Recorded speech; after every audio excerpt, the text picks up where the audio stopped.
Aminin man natin hindi. May mga bagay akong gustong gawin na hindi ko kayang gawin dahil mabigat ako. Pero di ba, mas masarap kung ito'y matutupad. Nakaka-insecure kasi mataba ako. Sasalubungin na ng Pinoy ang pinakamasarap at dambuhalang pagbabago na darating sa Pilipinas. Ano ang mas matimbang? Ang iyong bigat o ang iyong pangarap? Ang pagpupunta ka sa mall, parang nakakaingit naman itong mga girlfriend, mag-boyfriend. Kasi never ko pa kasi naranasan yun. Hinarap na ng ibang lahi. 16 na Biggest Loser editions mula sa iba't ibang panig ng mundo. Kabilang ang Asia, United Kingdom, Middle East, Australia, South Africa, Israel, Mexico at United States of America. Kung saan nasa ika-10 edisyon na sila. Kung kinaya nila, hindi ba't mas kakayanin nating mga Pinoy ang pinakamabigat na hamon?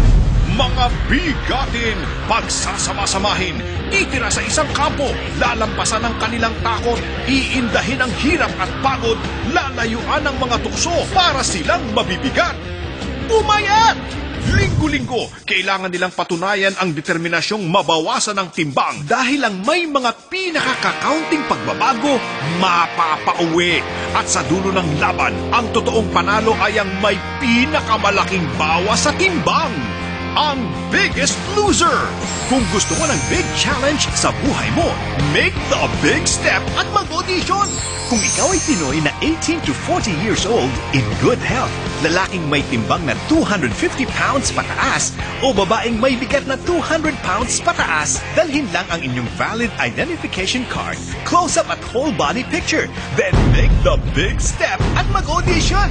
July 9 sa PBB Activity Area, Quezon City. July 16, Tarlac. July 30, Park Mall, Cebu. August 6, Legazpi. August 13, SM City, Iloilo. It's time to start the journey that will change their lives forever.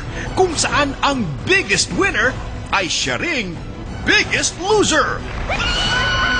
The wait is over.